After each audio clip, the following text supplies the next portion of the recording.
a lot of interest actually in our colleagues in looking at our compliance with standard of care recommendations since COVID-19 really hit our institution and what that's looked like. Because in a lot of ways, we've really stuck to what we know and what we know benefits outcomes from an ICU population, especially when we talk about some of those supportive care measures. Now, on the flip side of that, there's been a lot of evolution over the last 12 months, especially when talking about the therapies that are specific to the management of patients with SARS-CoV-2 or the ICU patients with COVID-19.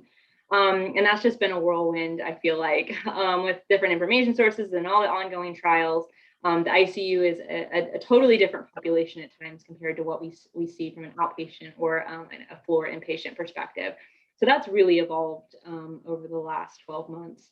We went through a lot of different types of therapies and a lot of different treatments, again, very specific to COVID-19 or what we felt like were specific to management of these patients. And we've kind of settled down into really, as Alice kind of mentioned, especially the use of corticosteroids in this patient population with our standard of care. So how do you anticipate clinical care kind of changing now that we're starting to vaccinate folks in Kentucky, or is it not? We see less patients. I feel like that would, obviously at some points in time, there's a lot of discussion about cohorting and where we put these patients and not overwhelming certain, medicine teams. And but as far as clinical care and vaccinations, I think from a numbers perspective, I'm hoping that we really see, and we've started to see less patients than what we were seeing a couple of months ago. Especially in Kentucky, our trajectories have been a little bit odd. If you look, especially at our hospital, if you look at the data for COVID-19, it's really just been this like constant up curve. It's been slower to peak, but it just continues to go up, which is a lot different than we've seen across the country in places that have had like multiple peaks with some troughs in there. So it's reassuring to finally see some numbers going down from a hospital perspective compared to what we've seen over the last 12 months. Dr. Thornton, has that kind of been your experience as well? Yeah, I think Brittany's right on with that. One thing that I have seen a difference, and again, I'm not sure if it's because I don't mean to keep bringing up the monoclonal antibody. I'm not sure if it's because we have that or because of the vaccination. But definitely, I've been following patients outpatient, either by telephone or telehealth since the very beginning back in March and April. And I'm happy to say that at this moment, there is not an active COVID patient that I'm following. That has not happened. So it's like Brittany said, we've gotten less and less of these patients. So I would like to think that part of that has to do with the vaccination and some of the other things that are going on. But, that would be our ultimate goal, right? It's for us not to see any more cases. And I think that's when people think about the vaccine, we think about, this is to keep us from getting disease. But even more importantly, this is to keep us from dying from this disease. And so, as Brittany said, we're having less of those patients in the hospital, which means we're having less people die, which is awesome. So. Yeah, it's probably worth to mention a lot of our shift, at least from an ICU perspective, we started seeing a higher number of post-COVID patients. So we talk about clinical care, a lot of our work has really started dedicating now to a lot of patients that have recovered from the initial onset disease and have their complications following. That's a great point. That's a little bit of good news kind of couched in there. So switching gears a little bit, let's talk a little bit about the variants. So Dr. Venditto, I'm gonna head over to you. Can you give us sort of the cliff notes of what's happening? Sort of what are the variants? Are they in Kentucky? Why now? Sure. So how many variants are there? There's a ton of variants. I mean, it's expected that the virus is going to mutate. And so right now, there's really 3 variants that the world is following, that the CDC is following. There are some other variants that are popping up. And so these really are just small changes to the protein structure that might change how the virus interacts with the receptor or potentially has different effects. So the 3 that we're tracking very closely right now, one of them was originally identified in the UK, and it's identified in the UK because that's where they were doing sequencing. So, it's possible that this is coming out in other places, but they're really doing the sequencing there. And so they identified one variant in the UK first, and that variant is called B117.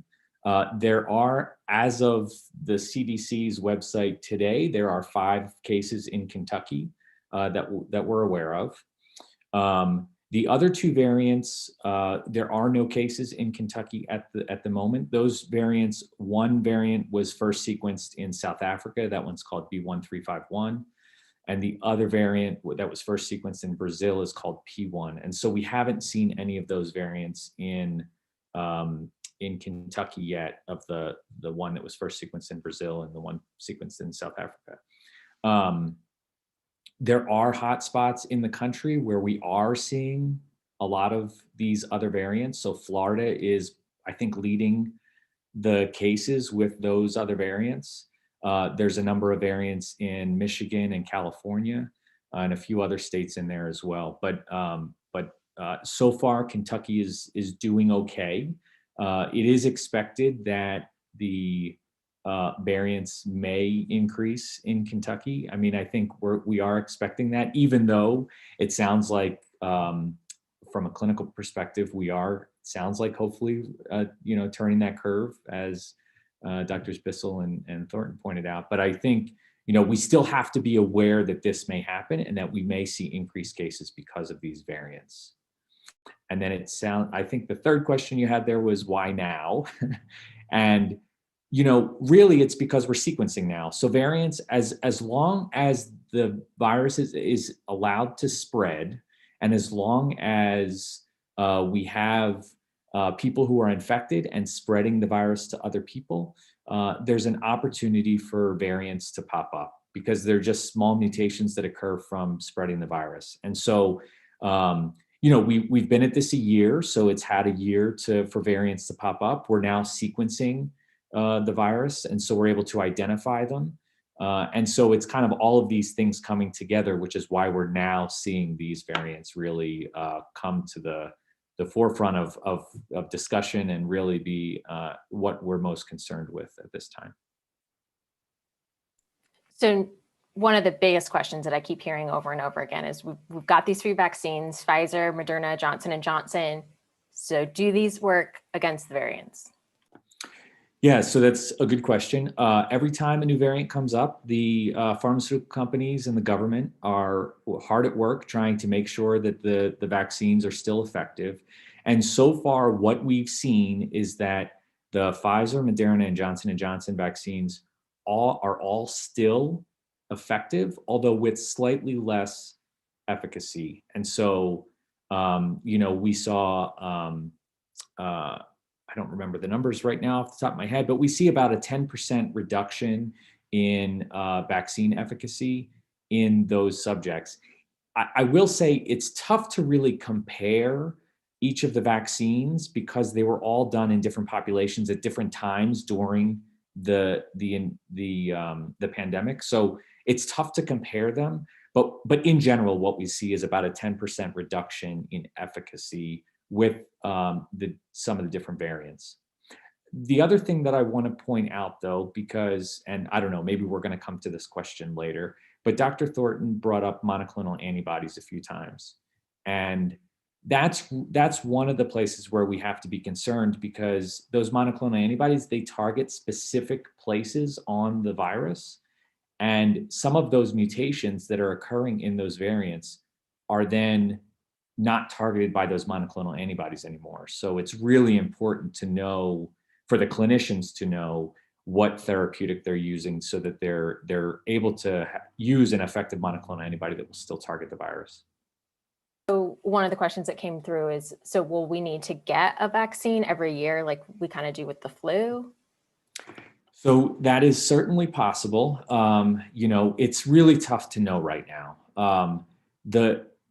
We don't know how the virus is going to continue mutating, and we don't know, if we completely lose efficacy from the vaccines, then we definitely would need to make new vaccines. similar to how the flu vaccines are developed and distributed. The one thing that I will say is, and this is particularly important for the mRNA vaccines, the Pfizer and Moderna vaccines, because of the way that they're made, all they have to do is change that genetic code that is in the vaccine. So they change that piece of mRNA, they reformulate it with the lipids, and they can get that back for putting into people's arms for immunizations. That process would take probably around 6 months, because you wouldn't need to go through the whole regulatory process again, because that minor change to the genetic code is not going to have a dramatic effect on safety. We don't think it's going to have a dramatic effect on safety, and so really those clinical trials or the testing of that would be very quick. The production would be very quick. The testing would be very quick. And so you could imagine if a variant comes up that does need a new vaccine, we could turn around actually a lot quicker than we're able to turn around flu vaccines. And so it's a really, I think, a testament to the science that we're using for these vaccines that I think will hopefully put people's mind at ease to know that if a new variant does pop up, that we will have a vaccine to help target it. So, Dr. Bissell, are you thinking differently about clinical care when it comes to these variants? Is there a difference in your approach of treatment, or not really right now? To be honest, not really, not right now. I think, Vince brought up a really good point of knowing the variants, knowing what we're seeing when we see it. So I think there's a lot of work to do, even when it comes to looking at the vaccines and the efficacy across these different variants, but that then plays into pharmacotherapy too. And what are we even looking at bedside? So, right, you can have these trials that are looking at all this data and looking at specific variants, but if we don't have that data at bedside, how do we then kind of use that to distinguish or delineate these treatments if we don't have it at bedside? So right now, especially from an ICU perspective specifically, it's a lot of sticking to what the tried and true really is and what we know for these patients to do good, and doing that to every patient that we see.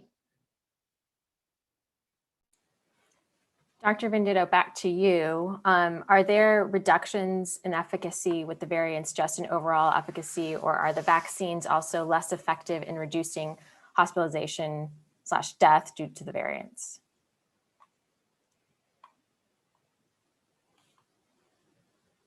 Vince, I can't hear you. You're muted. Sorry, thank you. It's like a rookie mistake there. It's a good question.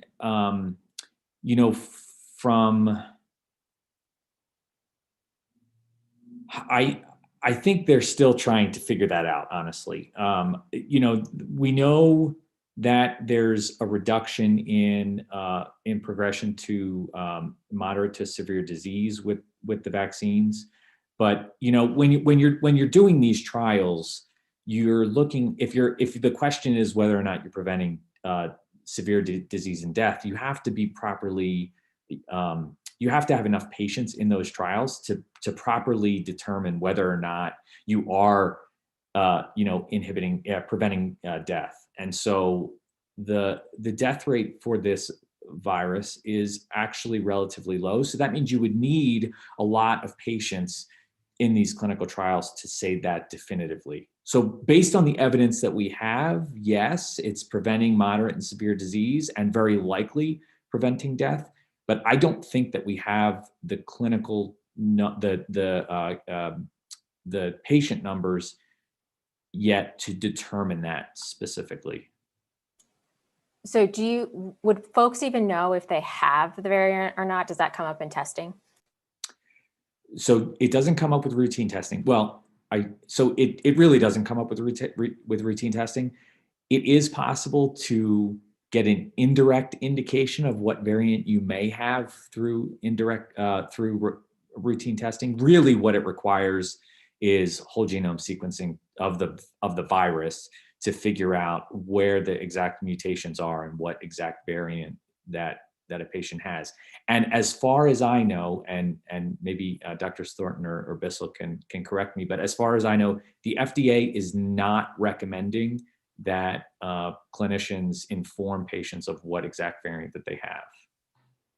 And I don't think most places are testing, right? I just asked this question of our pathologist. Sorry, my phone is ringing. That's the unfortunate part about having a landline, isn't it? So anyway, I asked our pathologist just last week, and we are actually not testing for variants. And if the person that might get tested would be someone that has been vaccinated. And it's been a while since they've been vaccinated, and then they come down with COVID-19, that person would be very interested in seeing if they had a variant. So that person might end up getting tested for variants, but it's not routinely tested at the University of Kentucky. That's helpful to know. So Dr. Thornton, the next question is, the vaccines are supposed to help prevent moderate and severe disease. What does that mean? What do those words mean when you say moderate and severe?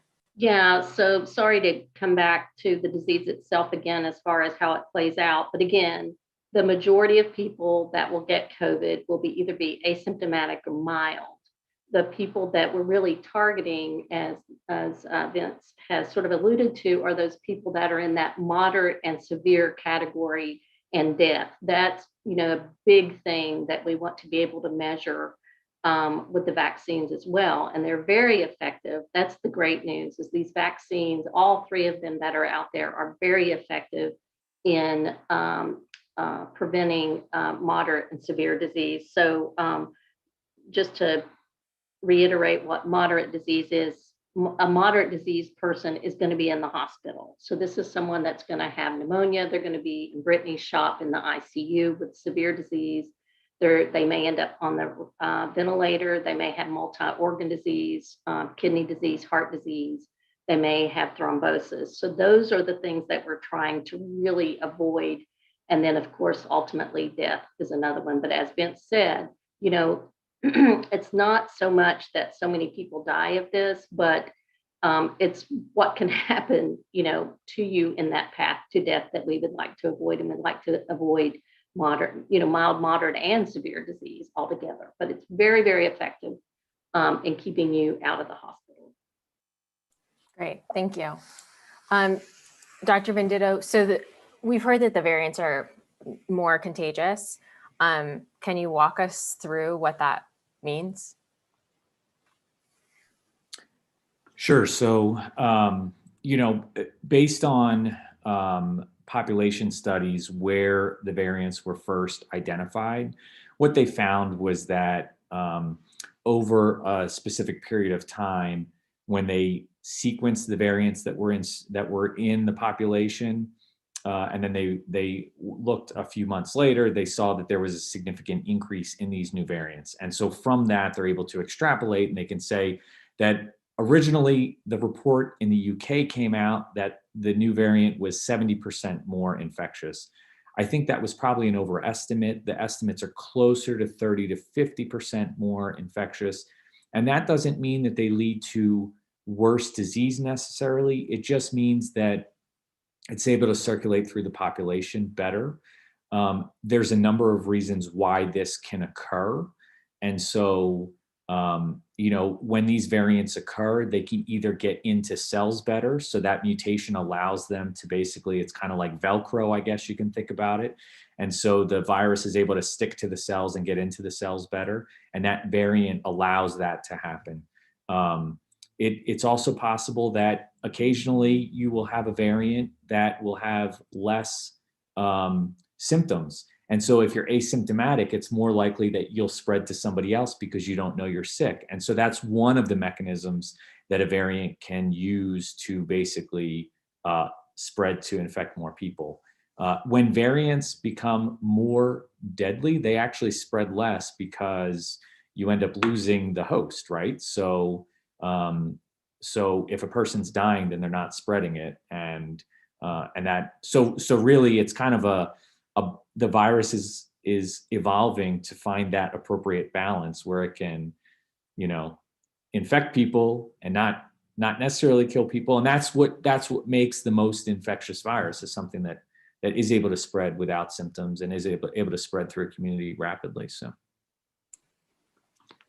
So I'm not sure who should answer the next question, but this was one from the chat, which is, should folks who are, say, in their 20s or so, who are healthy, should they get vaccinated and after being sick with COVID-19? And is there like a recommended amount of time that they should wait before they should get a vaccination? I know a lot of folks have been trying to navigate this. That's a great question. So we want everybody to eventually get vaccinated. So if you're in that age group and you have the opportunity to be vaccinated, we want you to get vaccinated as soon as you can. So don't lose your place in line. If you have the virus, the main thing is you have to wait until you get out of isolation to be vaccinated. So that's the main thing. It's not that, something bad's going to happen to you if you go get vaccinated while you are sick with the virus. We don't want you out, right? And also we'd like for you to be a little bit more well before we start the vaccine. So as soon as you get over the acute illness, as soon as you are out of isolation, you can be vaccinated. Obviously, I think it's only Arizona maybe that is open up to anybody and everybody getting vaccinated. Most of the states are still going through the painful 1C, 2A, wherever they are. So someone in that age group, unless they have another comorbidity, is probably not going to be able to get vaccinated right away, but we want you to get vaccinated. Again, we can predict who may get very sick, but then we have these weird cases, and Brittany probably can speak to this better than me, where you'll have a 26-year-old or a 35-year-old that is suddenly really, really sick and on the ventilator, and you're like, what the heck? Why is this person so sick and on the ventilator? So there are those odd cases.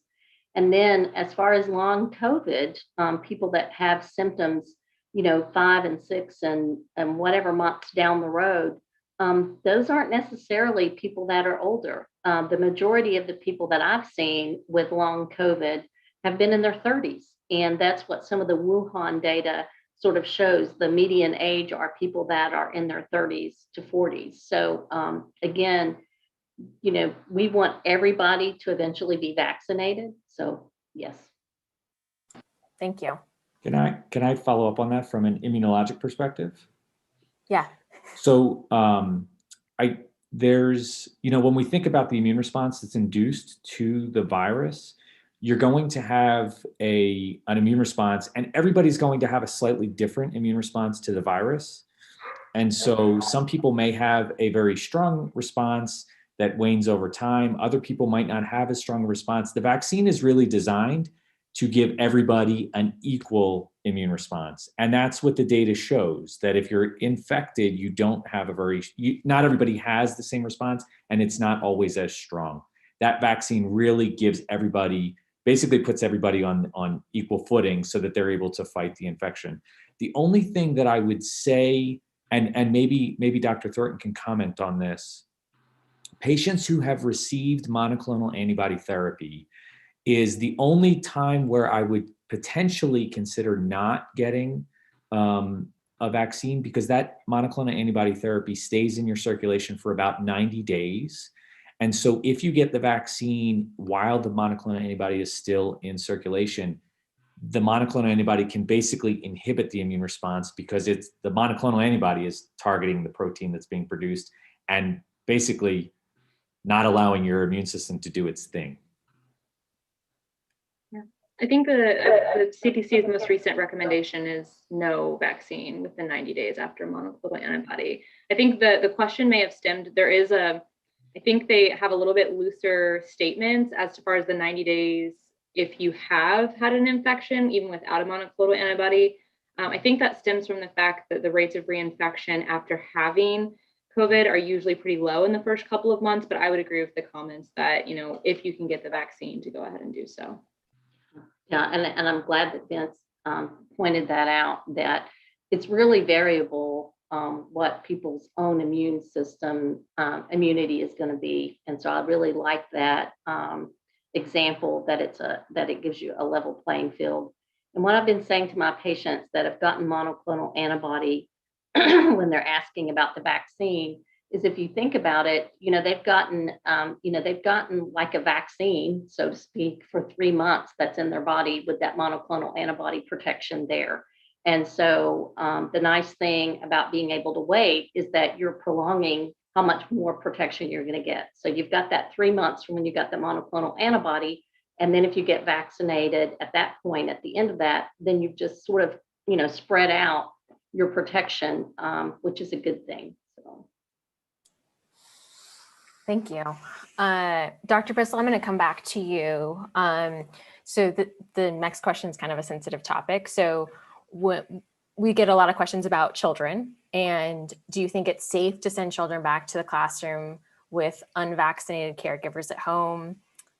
How can people mitigate risk? And I know that's a very loaded question and that it can be a very personal decision. So with that, I'll hand it over to you. Sure. No, so I think, and I don't want to avoid answering this question, but I think the thing that has to be brought forth is there's a lot of considerations, both from a personal level, but also an institution level. And there's some great resources by the CDC that actually work through, it's a personal assessment essentially of current risk factors and decision if your school is allowing in-person classes or it's something that remains optional, to kind of allow you to work through some of the pros and cons of that, specific to you. Some schools have a lot more expansive measures for prevention of transmission, whereas some don't. So it's hard for me, especially as someone who isn't a mom and not like having a school to send my children off to know exactly the perfect answer that fits everyone. I think that really has to be a personal decision on a case-by-case basis. I have some friends whose children have also been doing amazing from home, and they have really enjoyed that experience and still feel like they're getting a lot of that. But I'm not immune to the conversations and some of the data that shows really the detriments of being out of the classroom that can happen when you have children that aren't getting that social support and aren't having the support from the individuals within the school system. So it's a personal decision. But I would encourage anyone that's really kind of trying to think through that decision to get on the CDC's website and use that information. And if anything, it helps you kind of think through your own personal pros and cons and what considerations are important to you and your family and the school that your child is attending specifically. And Dr. Venditto, while we're on the topic of children, we know fewer children are getting sick with COVID-19 compared to adults. Are they getting infected at similar rates? Do we understand risk factors for why some children develop multi-system inflammatory syndrome? So the question about whether or not they're getting infected, I mean, I think there's some evidence that suggests that they're maybe not getting as sick based on some of the school openings that we've had, and the fact that we haven't seen large rates of infection in those children. But I think the data is still, that's not a conclusive result. They're still collecting data on this. And, when you have asymptomatic children, I mean, how do you know that they're infected, right? So you have to be doing testing. And if we don't have testing up to speed, then you're not generally catching those people. So that's why it's kind of we just don't know. If we were doing routine daily testing, then we might actually find more children that were infected. And then we might have a better indication of, look, all these children are getting infected and they're asymptomatic. So I think we just don't know. And then the second part of that question was multi-system inflammatory syndrome. I don't think we know. And I think Drs. Thornton and Bissell might have better information on that. I agree with everything you said. There's a lot that we don't know about children, and a couple of people that I've had that I've followed outpatient, and then when they start quizzing their kids, they find out they actually do have some mild symptoms, but kids aren't likely to say, oh, my head hurts. I mean, they're playing, they're doing whatever, their head might hurt, and then it's not so much, so they move on, so particularly smaller kids, how do they articulate, I feel a little nauseated, so I think some of this is just their inability for little kids to articulate. And then just like Vince said, I think they are asymptomatic, and we don't know what we know a lot, what we don't know a lot. Dr. Thornton, I'm going to go back a little bit because this question was in the chat. But so you said that all 3 vaccines are very effective for inpatient patients who are hospitalized due to COVID. So does that mean they're used as a rescue treatment? And will the acute injection of vaccine alleviate severe symptoms of patients? So that's a great question, and Vince may want to help bail me out here a bit. But the thing with vaccinations are you're not going to get that effect immediately, and that's why we've had people who maybe they were harboring or had the virus that they didn't even realize that they were pre-symptomatic, so to speak. They got the vaccine, and then in a couple of days or in the middle of getting, before they got their second vaccine, actually got COVID.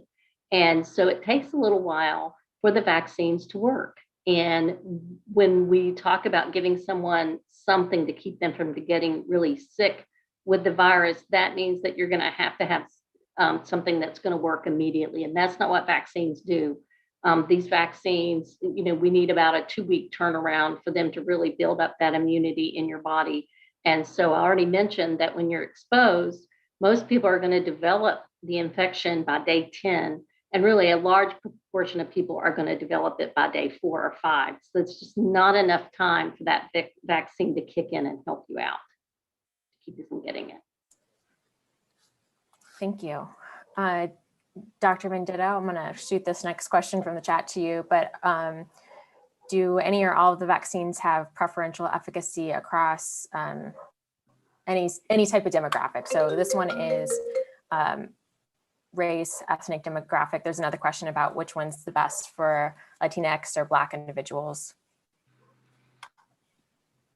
Yeah, it's a tough question. I think each of the vaccine trials were done in somewhat limited populations. So they didn't, I don't think that they properly encompassed different demographics as they should have to actually give us statistical data suggesting that one works better in one population over another. I think, if I remember correctly, the Johnson & Johnson vaccine was had the most diversity in their trial. And so there's more data there.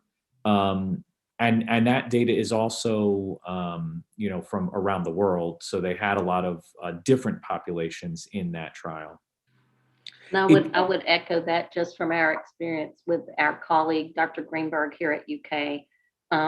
When they were recruiting, they did set a limit of how many Caucasians could be included, and they did target African-American and Latinx individuals, and older individuals too. So they had different groups that they targeted.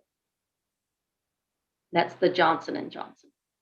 I think the issue with all of this is, to say that one vaccine is better than another vaccine, because they were all tested in different populations at different times during the pandemic. And so you're looking at Johnson & Johnson, which was tested after Pfizer and Moderna, which is when those variants could have been coming up, and we didn't know about them at the time. And so if you have slightly less efficacy against these different variants, that could be the explanation why one vaccine might not appear to be, Pfizer and Moderna were done at the same time and they show 95% efficacy.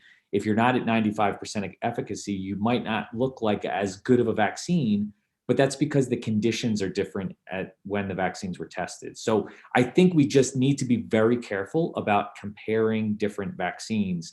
The appropriate way to do that, and the way that we would do that in the scientific community and the clinical community, is to set up a clinical trial that has 3 arms comparing each of the vaccines at the same time in the same study, with all of everything controlled to test that hypothesis exactly. But that wasn't done, so we can't really make those conclusions. I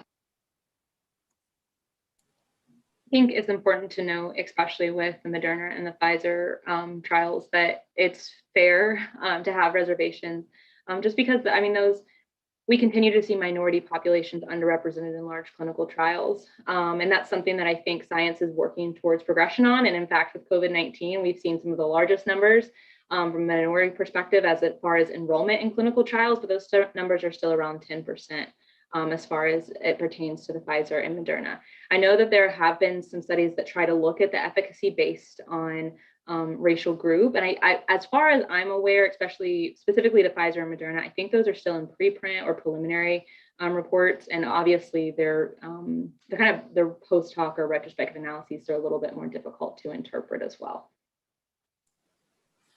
So Dr. Bissell, while I have you on screen, after you get vaccinated, assuming you get one of these, can you still spread COVID-19? So that really gets into the question of transmission and how efficacious these vaccines are at preventing transmission, which I feel like we keep going to Vince for all the answers, but he's probably smarter than me with this. As far as I know, there is some data that is starting to support there is a decreased rate of transmission with COVID-19 if you've received the vaccination. Like a lot of data that we've seen over the past 12 months, as far as I know, one of those studies was still in preprint form last I saw. And so I'm not sure if they've had full peer review yet, but there is some data that is starting to suggest benefit in reduction of transmission with the COVID vaccine if you do receive it. Thank you. And another question for you. After you've gotten, so if you've gotten another vaccine, so say the pneumonia vaccine, do you need to wait a certain amount of time before you get the COVID vaccine? I think the pretty standard recommendation at this point is 14 days, just because we don't have enough data to support at this time that it's safe to give both at the same time at this point. So the recommendation is about 2 weeks. Thank you. Okay.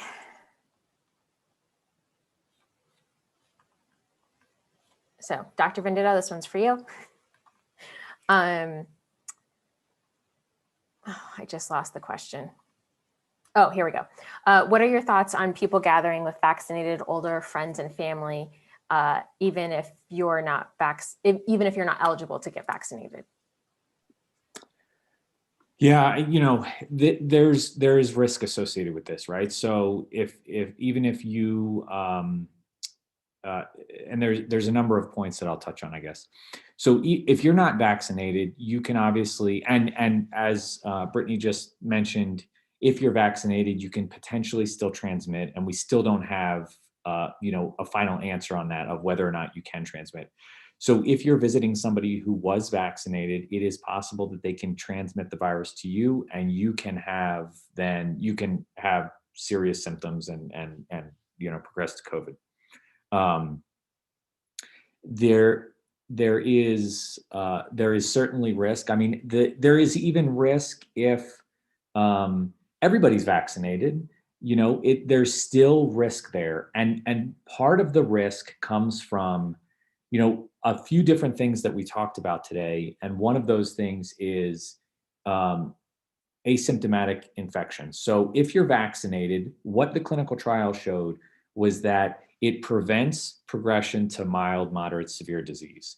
And so that means you can be infected and have asymptomatic infection. So you can still potentially transmit. You can also potentially have long COVID symptoms associated with this. That's something that they did not, that we don't have data on. And a lot of people who have long COVID had asymptomatic infection. And so I don't want to scare everybody. I want to tell everybody to get their vaccine, but I think I'm pointing out some risks that I am thinking about when it comes to me and whether or not I'm going to go, visit family or friends or eat in a restaurant, because as long as we're living through a pandemic, there is risk associated with things that we don't know about. The other thing that I'll say is until everybody is vaccinated, we are still in a pandemic. And so when we think about Kentucky's doing a fantastic job getting people vaccinated. When we look at other states in the country, some states are doing better than Kentucky, some states are doing worse. We're also hearing about mask mandates being relaxed in different states and variants that are coming up because of that. And that's really when new variants can come up. If they spread to where you're living, then it's possible that the vaccine doesn't necessarily cover that variant. If we go outside the United States, you're looking at countries that won't have access to vaccination until potentially 2022, 2023 and 2024. And so, if you're having people coming in from those other countries, there's also opportunity there for risk. So everybody should be vaccinated. Getting vaccinated certainly reduces your risk of, progression to mild, moderate, severe COVID, and hopefully prevents death. But there is, as long as we're in a pandemic, there is risk. And so it's just something to consider. And so if you're not vaccinated and you want to go visit your family members who have been vaccinated, you need to consider what that risk is and how much you need to see that family member. Personally, I wouldn't do it unless I absolutely needed to see that family member for whatever reason. So I think, I've been very careful during the pandemic, as you know, and so, we really haven't gone anywhere. So that's kind of how I'm staying, even though I've been vaccinated too. So some people are really concerned about sort of long-term effects of the vaccine. This is new for everybody. We got the vaccine. Do we really know what's going to happen in a year from now? And can you talk a little bit about how this is also somewhat different from sort of treatments that people have had in the past, where you do see sort of birth defects and you don't sort of know until then, and how vaccine sort of development is slightly different from that?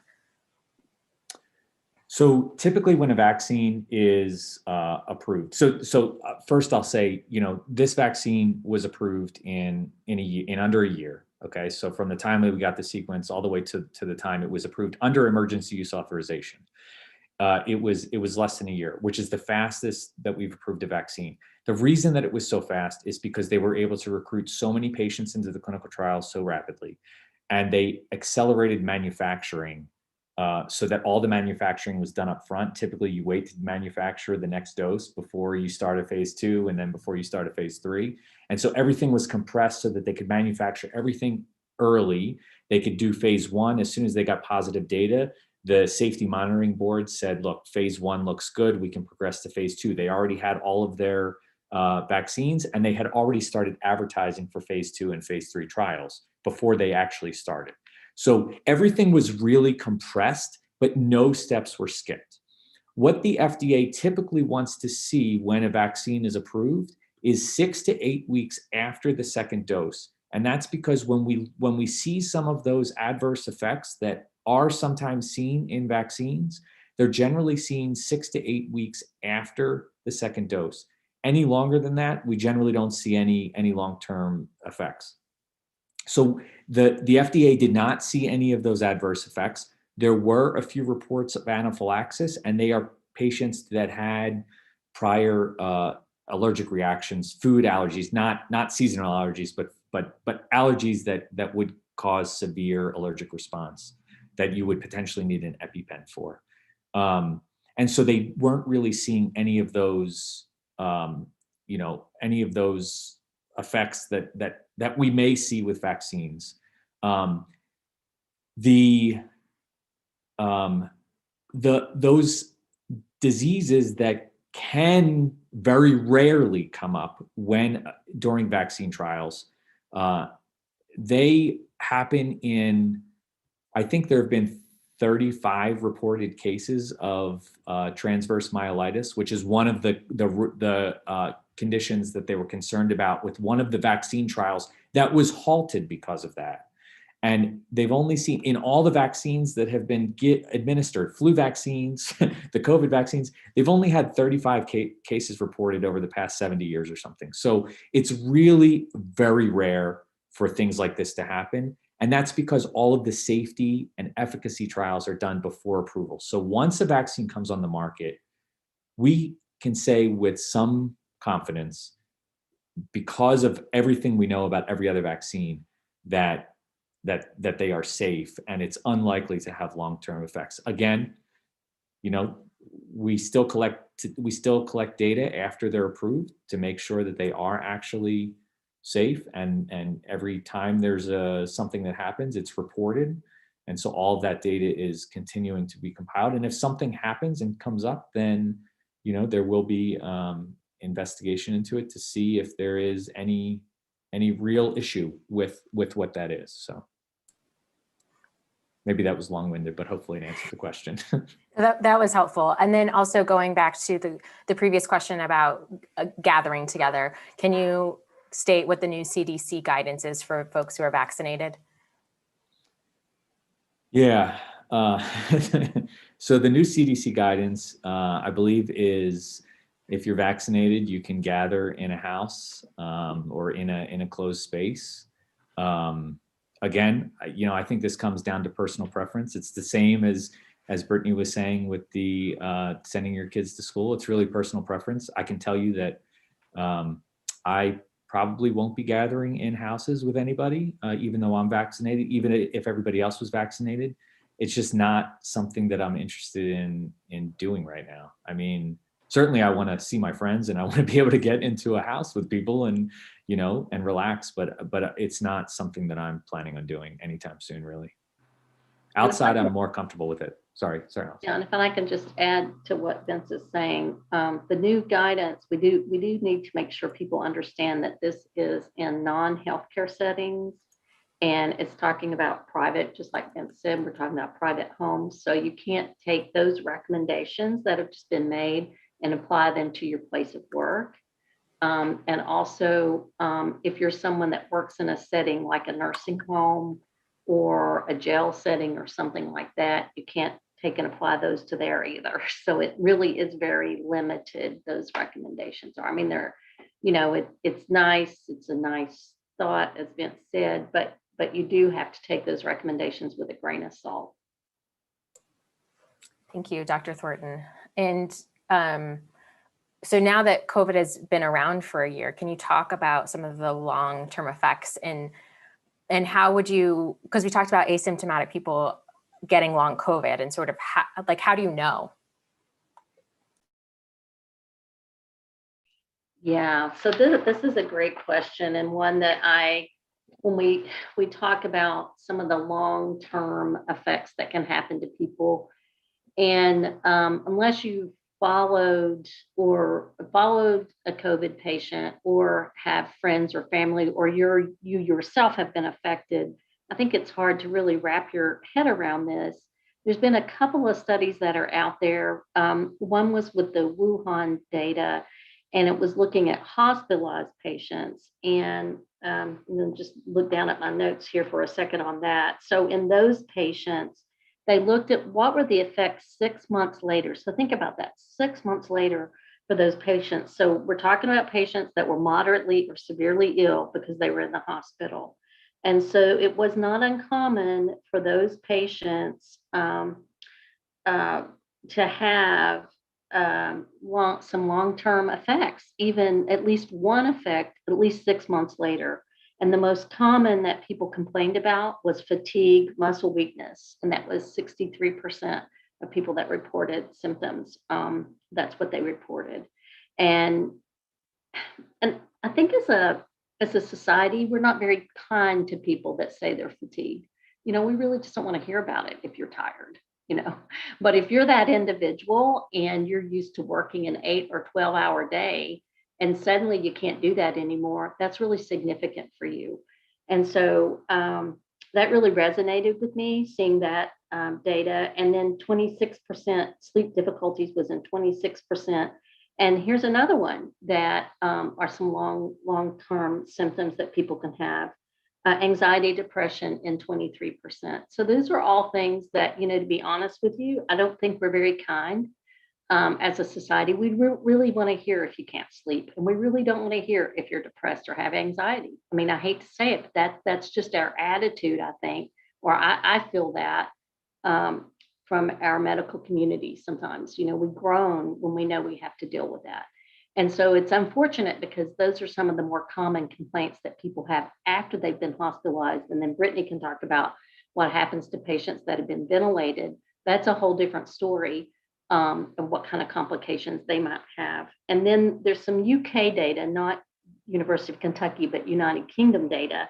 And this is looking more at the general population. So if you take people that answered questions that had COVID, they answered survey questions. And when they looked at that, 22% of people still had symptoms 5 weeks after disease. So if you need another good reason to get vaccinated, it's so that you don't get long COVID, or even if you don't have long COVID, that you don't have symptoms 5 weeks down the road. And those symptoms, again, resonate. These are gonna sound familiar. 12% had fatigue, 12% cough, 11% headache, and then what so many of us have heard about, 10% loss of taste and smell, and then myalgias, those muscle aches. So even in the general population that did not make it into the hospital, they were having symptoms, at least in the United Kingdom, 22% were still having symptoms 5 weeks out. So that's another good reason to be vaccinated and hopefully not get this infection, or at least be asymptomatic rather than symptomatic. Thank you. We're getting close to time, so I'll open this question up to the whole panel. Knowing what you know now, what would you tell someone who's on the fence about getting the vaccine? Get it? So I understand that a lot of people have a lot of questions. As someone who works in the ICU, it's not worth taking your chances. As Dr. Thornton said, I've seen 30-year-olds die unexpectedly, that were getting better. I've seen marathon runners pass away, and it's not worth taking that risk. And it's, we've had these discussions all along with masks and things like that, and benefit versus risk. I think I have a skewed perspective, but I appreciate the perspective that I'm able to see, and that there's no need to take your chances with the severity of what can happen from COVID-19. I would say, as Brittany hinted at, find your reason. If you're a selfish person, then say, I don't want to be that marathon runner. I'll never be a marathon runner, but I don't want to be that person that wasn't supposed to end up intubated and really sick. Or I don't want to be that person that has long COVID. So if if you need to be selfish, then think about, is your reason a selfish reason? If you're more of a humanity kind of person, then think about, like Vince said, you don't want to give this to someone else when you have it or asymptomatic have it. And we know that the vaccine decreases that viral load, the number of people. And then if you're really don't care about other people and you're like a straight economy kind of person, get vaccinated so we can get the economy, back up and running. Find your reason. Yeah, I would echo what both Brittany and Alice said. We've had conversations about changing it from herd immunity to community immunity, right? We're not cattle, but we live in a community. And I think getting the vaccine for the benefit of the community is actually, is the reason why I did it, so we can hopefully get back to somewhat normal sometime soon. So. All right. Well, thank you, everyone. We're coming up at time. I appreciate all the panelists for making the time today. If folks have additional questions that we did not get to, you are welcome to email COP, as in College of Pharmacy, @uky.edu, and we'll be putting together a FAQ for folks that you can access on our website. But again, thank you all, and I hope everyone has a great afternoon.